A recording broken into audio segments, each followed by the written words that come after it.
전기 요금이 동결됐다는 소식이 지금 막 전해지고 있습니다. 최근에 국제유가가 워낙 많이 올라서 연료비가 많이 올랐기 때문에 전기요금은 오를 수도 있겠다는 관측도 나왔었는데 인플레이션 우려가 있는 만큼 정부에서는 전기요금을 올리는 게 아마 부담이 됐을 겁니다. 한국전력이 3분기 전기요금을 동결했다는 소식 전해드립니다. 아마 전 방송사에서 저희가 가장 먼저 전해드리는 소식이 아닐까 싶은데 오늘 투자에 있어서도 참고하시면 좋겠네요. 자, 그럼 본격적으로 오늘의 투자의 뉴스 첫 소식 전해드립니다. 도쿄올림픽 온라인 중계권을 쿠팡이 확보했습니다. 네이버와 카카오를 제친 겁니다. 쿠팡이 이 지상파 3사에서 제시한 온라인 중계권 가격이 최고 500억 원에 달하는 것으로 알려지면서 또 논란도 불가피할 것 같은데 쿠팡은 사실 자사 OTT 채널이 있습니다. 쿠팡 플레이를 통해서 도쿄올림픽을 중계할 예정인데 지금까지 축구 국가대표 평가전 등을 독점 중계하면서 스포츠 콘텐츠를 강화해 나갔습니다. 여러분들도 쿠팡 OTT 서비스를 많이 소비하시나요? 그런데 이거에 아마존 전략과 상당히 유사한 겁니다. 아마존도 OTT를 강화하면서 프로 미식 축구나 US 오픈, 영국 프리미어리그 등의 스포츠 경기를 중계하면서 계속해서 구독자들을 확보해 나갔었죠.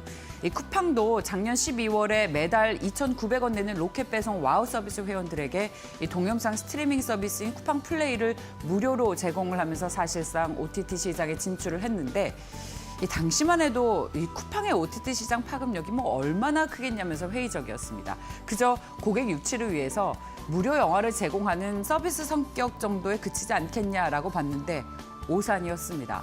현재 와우 서비스 회원이 약 470만 명에 달하고요. 그런 기반을 바탕으로 무려 도쿄올림픽 온라인 중계권을 독점 확보했습니다. 자, 다음 소식 보겠습니다. 이번 주에도 굵직한 이슈들이 준비가 되어 있는데 무려 10조 원이 오가는 대형 M&A 시장이 열립니다. 두 개의 회사인데요. 세계 자동차 열관리 시장 2위 업체 한온시스템과 또 국내 대표 건설사 중 하나인 대우건설 경영권이 매물로 나옵니다. 이 두 회사의 예상 매각가는 경영권 프리미엄까지 포함해서 한온시스템이 약 8조 원, 대우건설은 2조 원 안팎으로 거론이 되고 있는데 먼저 한온시스템에 관심을 가지고 있는 기업들을 볼까요? LG그룹과 SK그룹 등 국내 대기업이 새 주인으로 나설지 관심이 모아지고 있습니다. 이 한온시스템은 전기자동차 공조 분야에서 두각을 나타내고 있기 때문에 국내 대기업들이 이 전기차 배터리를 중심으로 전장 사업을 강화하고 있는 만큼 한온시스템을 인수하면서 단숨에 글로벌 2위 업체가 될 수 있다는 점, 그리고 현대차와 협업을 통해서 기업 가치를 보다 높일 수 있다는 점이 M&A 매력 포인트입니다. 이 때문에 국내 대기업뿐만 아니라 해외 경쟁 공조 회사들의 입찰도 예상이 되고 있는데 지금 현재 거론이 되고 있는 회사가 글로벌 3위 업체인 프랑스, 4위 업체인 독일의 말레, 그리고 이 사모펀드 회사인 칼라일과 KKR 등 3, 4위 기업과 국내 대기업과의 컨소시엄을 이룰 가능성도 있습니다. 자, 그리고 대우건설입니다. IMF 외환위기 사태로 대우그룹 해체 이후에 우여곡절을 거쳤던 대우건설이 다시 시장에 나옵니다. 그동안 M&A 시장에서 계속 거론이 됐었지만 계속 무산됐었죠.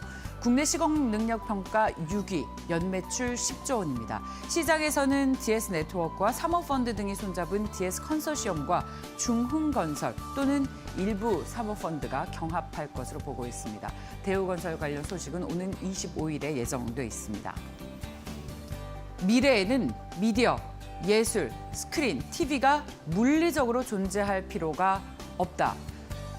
메타버스가 모든 예술을 빨아들일 것이다. 마크 저커버그 페이스북 CEO가 한 이야기입니다. 가상현실, 증강현실, VR과 AR 기술이 가져올 변화와 잠재력을 강조하면서 이같이 이야기를 했는데요. 이 저커버그는 얼마나 많은 것들이 이제는 실제로 물리적으로 필요 없고 물리적이 아니어도 되고 디지털 안경을 쓴 세상에서 디지털 홀로그램으로 대체될 수 있는지 생각해보라고 이야기를 했습니다. 지금은 스마트폰과 PC가 주종을 이루고 있지만 결국에 그 시장을 VR과 AR이 대체할 것이다 라고 이야기를 했습니다. 물론 스마트폰이나 컴퓨터가 완전히 사라지진 않겠지만 VR이 여기에 상응하는 중요한 디바이스로 자리 잡을 것이라는 게 마크 저커버그의 생각입니다. 그래서 페이스북이 요새 VR 개발을 위해서 자립형 플랫폼을 만드는 데 주력하고 있는데 가령 이런 식입니다. 가상 공간에서 지금도 VR 디바이스를 착용하고 복싱이나 댄스 클래스를 구독하기도 하죠. 그런데 이제는 헬스장이나 이런 데 갈 필요 없이 VR을 쓰고 운동을 하는 그런 일상이 정말 아주 평범해질 것이다, 보편화될 것이다라는 것입니다. VR과 AR 플랫폼을 구축하기 위한 앞으로의 이 저커버그 행보가 더욱 가속도가 붙을 것이라는 것, 여러분들의 투자 아이디어에도 충분히 인사이트가 될 만한 그런 소식으로 보입니다. 자, 최근에 주식시장에서 시멘트 관련주들의 흐름이 굉장히 좋죠. 그런데 정부에서 친환경 시멘트 설비를 지원하기 위해서 자금 1조 원을 푼다고 합니다. 시멘트 제조 설비를 친환경 설비로 개선해서 2050년까지 탄소 배출량을 제로로 줄이겠다는 이른바 탄소 중립 목표 달성에 가속도가 붙을 전망인데, KDB 산업은행은 주요 시멘트 업체 7곳과 친환경 설비 확대를 위한 협력 프로그램 협약식을 체결할 예정입니다.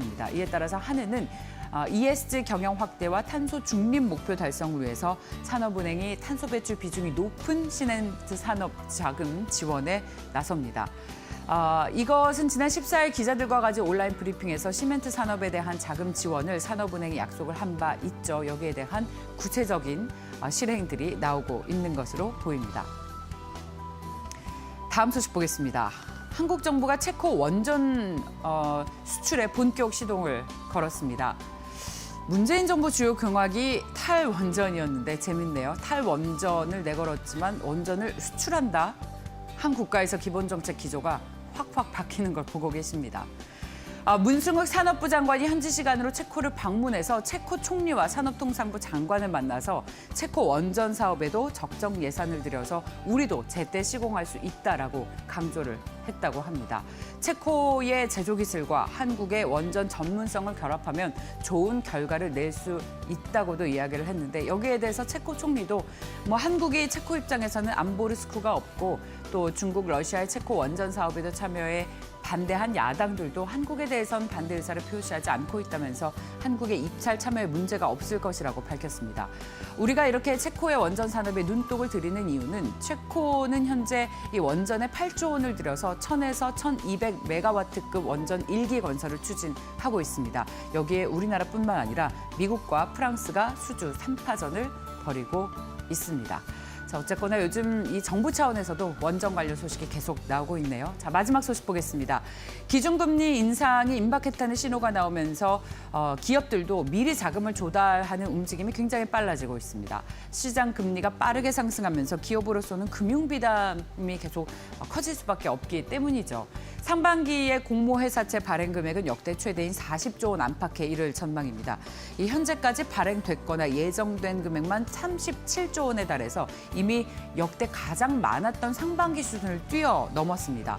주식 발행 시장에서도 기업들의 조급함이 드러나고 있는데, 사실은 오는 4분기쯤에 공모에 나설 것으로 예상이 됐었던 LG 에너지솔루션과 디어유 등 이런 기업들도 잇따라 상장 예비 심사를 청구해서 등판 시기를 앞당기고 있습니다. 유상증자 카드를 꺼내는 기업들도 적지 않아서요. 삼성중공 1조 원, LNF 4,900억 원 등 10여 곳이 다음 달 신주 발행을 통해서 2조 원 이상을 조달할 계획입니다.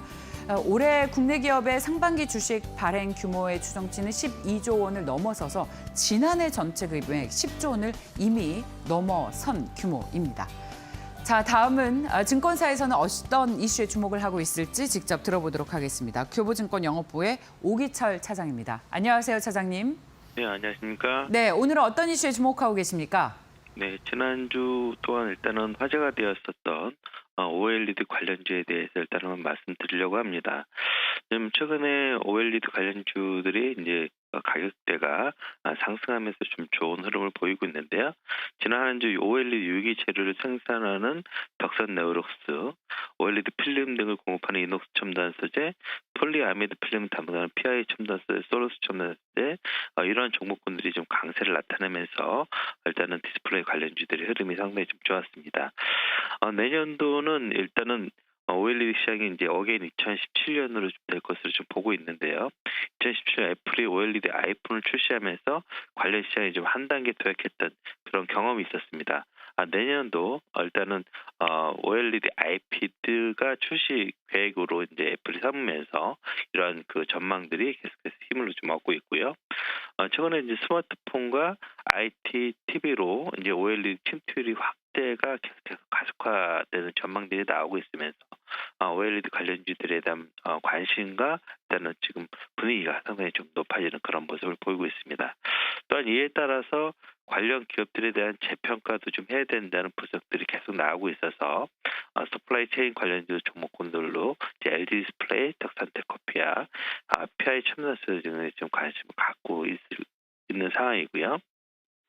이 중에서 좀 주목을 해봐야 될 종목군들은 일단 뭐 LG 디스플레이를 볼 수 있을 것 같습니다. 물론 LG 디스플레이가 LCD 수업 사업도 같이 영위하고 있지만 2018년도부터 이제 매출 비중이 OLED가 계속해서 좀 늘어나고 있고요.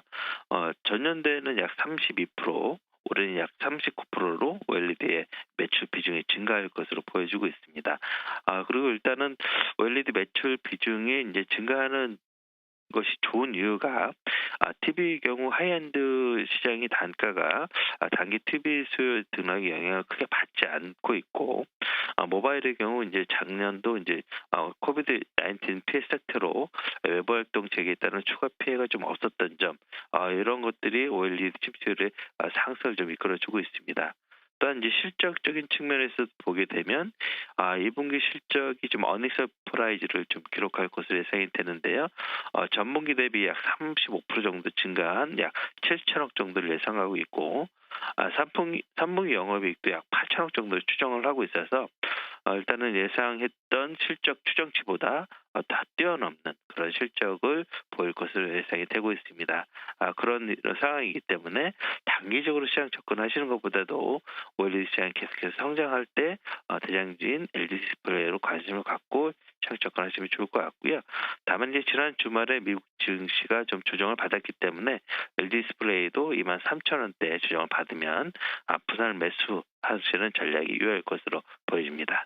네, 자, OLED 관련 주식 가운데서 대장주인 LG 디스플레이에 대해서 관심이 있다는 이야기까지 들어봤습니다. 고맙습니다. 네, 감사합니다.